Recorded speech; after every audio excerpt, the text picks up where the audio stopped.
Bonjour et bienvenue à tous pour ce nouvel épisode de Pensée atypique. Aujourd'hui, mercredi 29 janvier 2025. J'ai plein de personnes aujourd'hui. On a toute une partie du GEM de Aix qui nous a rendu visite dans les locaux du GEM de Salon. Donc autour de la table, nous avons Olivier, nous avons Emma, nous avons Yoni, nous avons Antoine, Matérialect qui est de retour, ainsi que Marjolaine. Alors ce que je vais faire, c'est qu'on va faire déjà un tour de table où vous allez juste chacun vous présenter avec votre prénom, votre âge. Voilà. Une petite présentation libre. Bonjour, je m'appelle Olivier, j'ai 33 ans, j'habite Bloc-Baler et je suis sur le point de monter ma propre entreprise de cuisine traiteur. Emma, j'ai 24 ans et pour l'instant je ne travaille pas. Bonjour, moi je m'appelle Yoni, j'ai 39 ans et actuellement je fais rien de spécial à part être souvent en GEM et aider les gens. Bonjour, je m'appelle Antoine, j'ai 20 ans et je fais rien de spécial non plus. J'étais là dans l'épisode 1 du podcast, mais j'ai changé de pseudo. Maintenant c'est Matérialect. Avant c'était Materlect.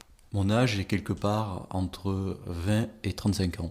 Ah, il nous donne une petite des énigmes. Moi, c'est Marjolaine, l'animatrice du GEM d'Aix. Mon âge, c'est plutôt avec un 4. Et donc, je travaille au GEM et je me réjouis de pouvoir découvrir et participer et nourrir cette belle activité de podcast. Bon, bienvenue, voilà, je vous le redis, bienvenue à tous. Du coup, Pensée atypique, c'est des moments de parole, de libre expression, mais quand même avec des thématiques. Donc, la semaine dernière, on a abordé le diagnostic TSA et les répercussions que ça avait. Et aujourd'hui, on a décidé comme sujet qu'on allait traiter des codes sociaux. Donc les codes sociaux, c'est hyper large. Du coup, je pense qu'on va avoir plein de choses à dire. C'est comment se comporter à l'extérieur, avec les autres. On va peut-être déjà... Pour toi, les codes sociaux, c'est quoi, Olivier ? Pour moi, c'est juste de dire bonjour à tout le monde, de bien se comporter, de ne pas fixer les personnes de regard si elles ne sont pas d'accord. Et voilà quoi. Et Emma, ça t'évoque quoi, les codes sociaux ? Les sujets de discussion qu'on peut ou ne peut pas avoir en société, la politesse. Alors pour moi, les codes sociaux, c'est bien sûr la façon comment on est, comment on dit bonjour aux personnes et surtout voir des choses qu'on peut dire et pas dire à certaines personnes. Alors pour moi, c'est la politesse, demander le consentement de la personne si jamais on a envie de la prendre dans les bras ou de faire quelque chose avec elle. Et l'amabilité envers les autres. Typiquement, quel sujet on peut aborder ou comment aborder un sujet si on le veut, rire aux blagues ou faire des blagues. C'est complexe. Moi, je dirais les codes sociaux, comment apprivoiser la société pour vivre mieux.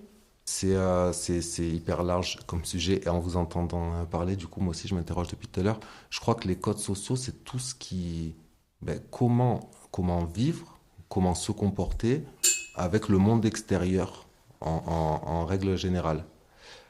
C'est un sujet, du coup, je pense que avec l'autisme, il y a une corrélation à faire, et c'est là que j'ai envie qu'on aille doucement. Alors, pour introduire le truc, c'est vrai que, et on citait ça comme exemple lors d'une discussion, je ne sais plus avec qui.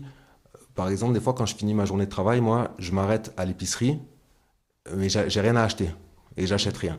Et je m'arrête à l'épicerie juste pour oui, ça va, tu vas bien, et on échange sur des futilités, on parle de la météo, et pour moi, ça, c'est un moment, du coup, où, en société, j'échange.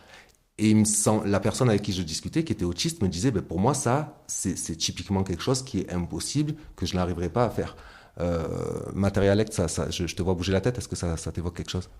Oui, totalement, parce que j'ai beaucoup de mal, par exemple, à avoir des discussions qui n'ont aucun lien avec mes centres d'intérêt, ou à me concentrer sur une discussion où j'arrive pas à faire des liens avec mes centres d'intérêt.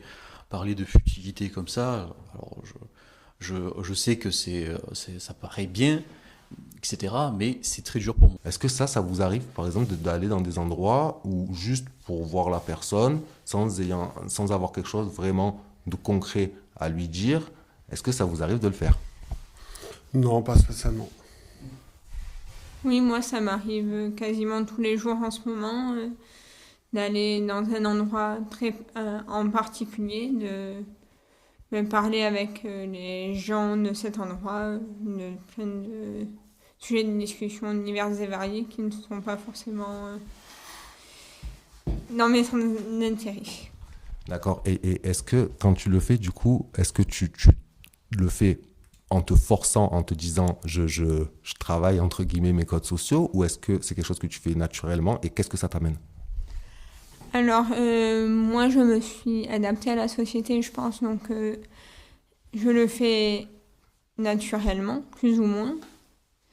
Mais ça dépend des jours, ça dépend des moments, et de mon état d'esprit du jour.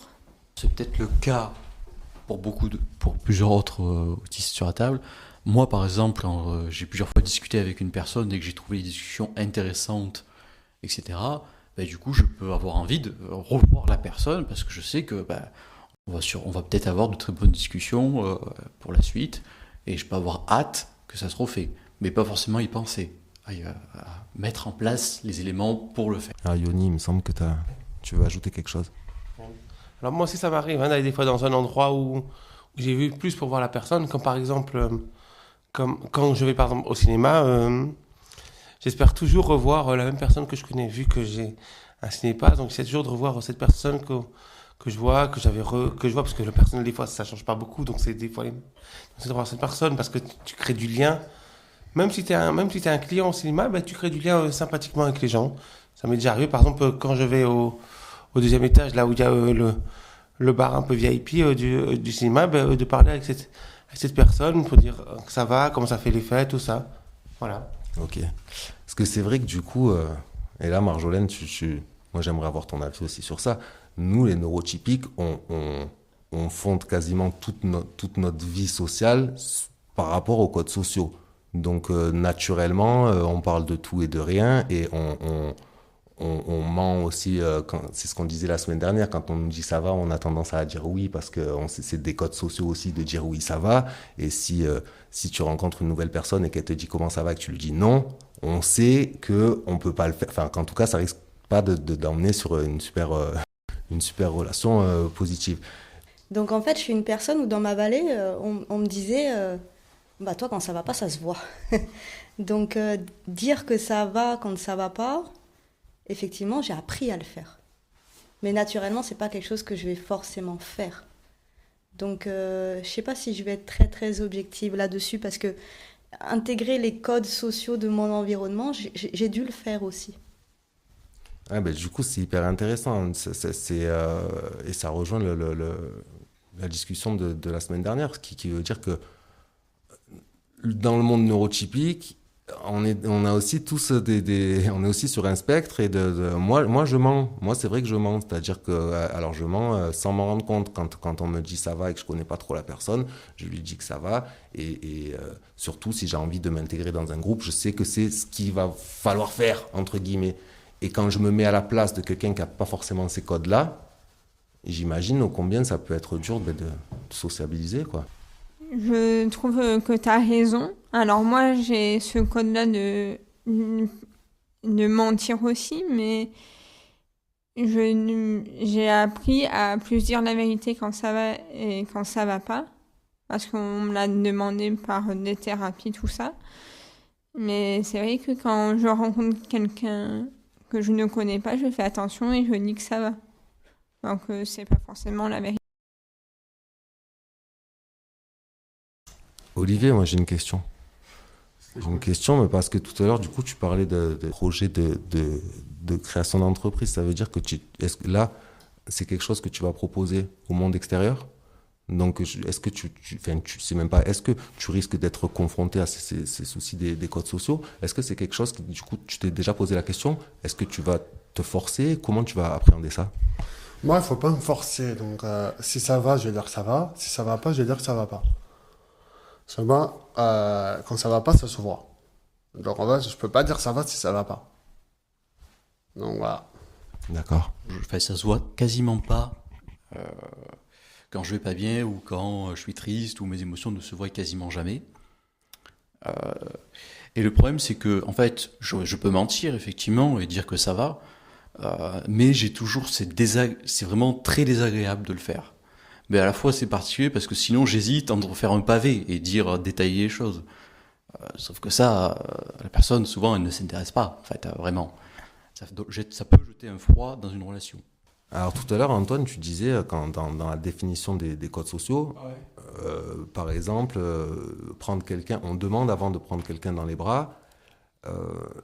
Du coup, est-ce que ça veut dire que pour toi, Antoine, si sans demander, ça va être compliqué de savoir si tu peux le faire ou si tu peux pas le faire, parce que dans le monde neurotypique, du coup, nous, c'est des choses pareil qu'on arrive à ressentir sans forcément poser la question. Et à moi, les fois où j'ai pris des gens dans mes bras, j'aurais pas forcément... Matériel, t'es pas d'accord, mais je vais te donner la parole. Garde ton idée. Du coup, la question, Claire, c'est est-ce que, sans demander, tu aurais suffisamment d'éléments pour savoir si tu peux prendre dans les bras ou ne pas prendre dans les bras? Bah, si je connais très très bien la personne depuis longtemps, depuis plusieurs années, je saurais si elle est d'accord ou pas. Mais si c'est une personne que je viens de rencontrer et tout, non, je saurais pas, du coup je demanderai. Si j'ai le droit et je respecterai sa décision. D'accord, Yoni. Alors moi, après, alors la question si on peut prendre quelqu'un dans les bras ou pas, alors ça dépend. Parce que après, ça dépend qui est la personne. Moi, c'est vrai qu'il y a une personne qui m'avait fait ça par surprise. Quand on est dans un parc d'attractions, ça m'a surpris parce que je ne m'attendais pas du tout et à la fois ça m'a fait plaisir. Tout dépend de la personne. Voilà. Après, on va dire que ça dépend. C'est-à-dire que tout dépend si la personne tu la connais depuis longtemps ou si c'est une personne nouvelle que tu connais pas. Là, oui, tu demandes toujours la version. C'est déjà arrivé que quand j'étais par exemple à la ferme avec cette personne, à chaque fois, est-ce que je peux ou pas te dire dans les bras ou pas?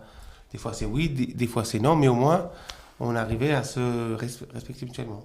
D'accord, parce qu'il y a plein de choses dans les échanges qui sont non-verbaux, au final. C'est-à-dire que si je te regarde en fronçant les sourcils, au moment où tu t'approches vers moi, dans le monde neurotypique, tu en déduis que c'est pas le moment où j'ai envie.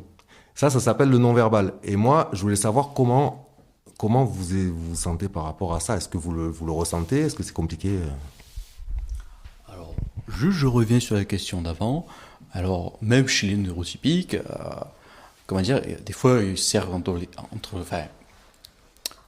quelqu'un serre dans les bras quelqu'un d'autre, mais cette personne ne voulait pas et le prendrait mal. Ou par exemple, le serre trop fort ou au mauvais endroit. Du coup, ça fait que des fois, du coup, il y a ce qu'on peut appeler, ça peut, comment dire, être vécu comme une agression sexuelle. Il y a eu beaucoup de cas comme ça. Donc, je dis que demander, en vrai, sauf si on connaît vraiment super bien la personne, bien sûr, où là, ça peut aller, hein, mais demander, c'est vraiment la base, quoi. Même pour des neurotypiques. Parce que, alors, après, moi, les émotions du visage, je sais que j'ai fait des tests, et je m'y attendais pas, mais je les détecte très mal. Je me base surtout sur les formulations des phrases et l'intonation de la voix. Je pense qu'on pourrait même remettre ce débat par rapport aux codes sociaux, parce que finalement, ça dépend aussi dans le milieu dans lequel on évolue. Moi, il y a des gens autour de moi, se prendre dans les bras, c'est normal, en fait, pour se dire bonjour. Mais j'ai d'autres gens, dans d'autres milieux sociaux, où en fait, on va se dire bonjour en se touchant les tempes, où on va se checker de loin. Donc tout ça aussi, par rapport à l'adaptation dans la société, ça dépend du milieu dans lequel on évolue et dans lequel on est. En fait, j'aimerais rebondir sur ce qu'il a dit à propos de quand on serre quelqu'un très fort dans les bras. Moi qui est dans le domaine art martial, ça nous l'avons déjà connu. Par exemple, quand on fait une prise, on serre quelqu'un, ça nous est déjà arrivé qu'on a dû modifier cette règle parce que le problème quand on serre quelqu'un fort dans ses bras, des fois les filles peuvent être gênées au niveau de ces trucs qui est là, ça peut déranger quand c'est la première fois ça pour expliquer une attaque. C'est même pour ça que nous on l'a même modifié, c'est-à-dire que maintenant on ne serre plus très fort, on réduit pour éviter ce que la personne ressente pour se sentir en sécurité et qu'elle apprenne. Parce qu'il y a une chose que entre filles et garçons qu'on ne maîtrise pas, qu'on n'oublie pas qu'on n'est pas pareil, hein. Donc il y a des choses qui peuvent déranger avec les filles. C'est pour ça que certaines filles des fois ont du mal à vouloir serrer quelqu'un dans les bras à cause de cette peur ou de ce gêne. Voilà. Ok. Après, c'est vrai que pour moi, par exemple, la période du Covid, qu'on instaure le check, c'était super agréable pour moi. Parce que j'ai l'histoire de la bise, par exemple, et dans le sud, on est on se fait la bise. Pour moi, c'est compliqué parce que c'est les joues, c'est la bouche, c'est un truc presque intime et que si je décide de faire la bise, c'est une chose. Par contre, quelqu'un qui arrive et qui vient pour m'embrasser, comme c'est les codes sociaux, j'ai jamais repoussé la personne en lui disant non, je ne te fais pas la bise. Mais c'est quelque chose quelque part que des fois, en fait, inconsciemment ou consciemment d'ailleurs, hein, je subissais. Donc pendant le Covid, j'ai trouvé ça super, cette histoire de check, et je me suis dit, ça répond à une question qu'on se pose pas beaucoup, en fait. Qui autorise, pourquoi s'autoriser? Alors ça, moi je trouve que c'est un des défauts de la culture. Parce que pareil, chez un enfant, des fois on le pousse fortement à faire un bisou alors qu'il veut pas. Et ça, c'est un problème parce que je pense que aussi ça montre un défaut dans la société au niveau du consentement et de l'accord corporel. Effectivement, moi aussi, j'ai été soulagé au Covid. Avant, je faisais la bise et j'aimais pas ça. Maintenant, je peux faire un check et c'est beaucoup plus agréable. Mais oui, je pense que c'est un vrai problème, le fait de pousser les gens à se faire la bise alors qu'une des personnes ne veut pas. D'ailleurs, au GEM, on se check la plupart du temps. Tous. Mais moi, du coup, ça m'a pas forcément soulagée qu'on fasse la bise parce que je me suis adaptée à ce code social-là. Mais je sais que maintenant, les enfants qui m'entourent, je ne les force plus à me faire la bise. Quand ils ne veulent pas, ils ne veulent pas et je les laisse faire leur vie tranquillement. Peut-être que ça viendra plus tard ou que ça viendra pas, mais c'est pas grave. Alors pour ça, c'est vrai que c'est intéressant parce que ça a aussi évité cette jalousie, le check, j'ai remarqué. Parce que, oui, parce que par exemple, quand je vois certains, tu check, cette personne te fait la bise à la personne qui est avec toi, ça rend jaloux. Alors que le check, ça rend tout le monde d'accord. Mais le check, ça a un autre problème. Ça a quand même été dur. Parce que moi, au début, je dis, bon, d'accord, c'est bien, mais revenir comme avant, il y a une part où c'est difficile. Parce que des fois, les gens t'auraient préféré faire la bise aussi à quelqu'un. Et des fois, c'est compliqué. Bon, même si on a toujours appris à toujours demander avant. Hein. Par exemple, moi, j'ai une personne d'ailleurs, pour ça, il y en a qui font des fois check et d'autres qui font la bise, mais il y en a certains qui mettent la bouche, enfin, qui font la bouche sur la joue d'une personne. J'ai connu ça. Et sérieusement, comme on voit que cette personne est assez différente pour sa façon de faire. Voilà. Tu veux dire un bisou, quoi. Pas deux bises, c'est ça? Non, c'est deux bisous sur les deux. Ok. Mais cette façon, c'est un peu ça, parce que la personne qui me l'a fait, le plus souvent, c'est qu'elle me l'a fait là, mais elle l'a fait des fois là, où ça fait atteindre la bouche, sans faire exprès. Quelle parade, d'accord? Parade, là, par exemple, demander l'autorisation, c'est une parade, d'accord? Quelle parade, au quotidien, par rapport à toutes ces normes de codes sociaux, parce qu'en fait, au final, c'est dès que vous sortez de chez vous, hein, c'est quand on prend les transports, c'est quand on va chercher une baguette de pain. Qu'est-ce que vous retenez? Et surtout, je pense que chacun en a des différents. Quelles différentes parades vous utilisez quotidiennement? Moi, il ne faut pas me toucher. Donc, comme ça, moi, je suis tranquille de ce côté-là. Donc, pas de toucher, ça veut dire pas de bisous, juste le check, mais pas de bisous. Et ça, du coup, tu le dis aux gens que tu rencontres? Tu le verbalises? Ça dépend des personnes. Il y a une personne qui me fait la bise, ça ne va pas me déranger. Par contre, les autres, je leur dis clairement pas de bisous. Moi,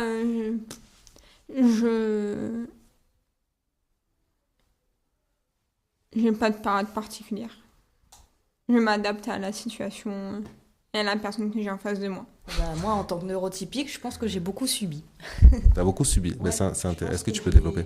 J'ai beaucoup subi à faire la bise quand j'en avais pas envie, à des gens, à me fondre dans le moule social existant sans forcément m'écouter moi-même. Le fait de dire bonjour, je l'ai déjà raconté, mais avant j'oubliais très facilement. Mais je savais qu'il fallait le dire et que c'était un gage de confiance. Mais en fait, il faut aussi y penser, en fait. Si on a, des fois, nous autistes, on peut le savoir, mais oublier. C'est en lien avec les fonctions exécutives. Enfin, un défaut au niveau des fonctions exécutives qui est très partagé chez les autistes. Alors moi, c'est vrai qu'en règle générale, je dis bonjour tout le monde à tout le monde. Même si ça m'est déjà arrivé des fois d'être en colère. Ça m'est déjà arrivé d'être en colère et dit bon allez, on se calme, on sourit et on dit bonjour avec la grande sourire. Même si on sait très bien qu'après c'est l'habitude que je dois faire. Comme moi qui avais l'habitude de faire des lives Twitch, ces trucs à ce moment-là, tu prends et tu gardes le sourire et tu lui dis toujours bonjour pour montrer l'exemple aux gens que tout va bien, tu as le sourire, tu mets tous les problèmes d'un côté, tu les gardes pour plus tard et tu les saisis ailleurs. Voilà. Exactement, parce que du coup, tu as toi-même compris que si tu faisais des live Twitch en faisant la tête et que les gens, du coup, ils n'allaient pas prendre de plaisir à les regarder, quoi. Encore une fois, ce n'est pas forcément une question de le savoir, c'est aussi une question d'y penser et de pouvoir le faire. Par exemple, moi, je vais dans un magasin, s'il y a du monde, même si j'ai qu'il faut sourire à la caisse, etc., des fois dire bonjour, s'il y a du monde, la plupart du temps, je ne vais pas réussir, même si que je sais qu'il faut le faire et que je me suis souvenu qu'il fallait le faire sur le moment. Mais vu qu'il y a du monde, c'est un environnement stressant, ou s'il y a beaucoup de bruit, ben, je ne vais pas réussir. Je vous remercie. Je vous remercie pour votre parole. Et aujourd'hui, donc, autour de la table, nous avions Olivier. Olivier, merci. Merci à toi, Malik. Merci, Emma. Merci à toi, Malik. Yoni. Merci à toi, Malik, de nous avoir invités. Merci à Antoine. Merci à toi, Malik. Et merci à Matérialect. Merci tout le monde, c'est intéressant. À bientôt pour de prochains épisodes. Pensez à Chipik.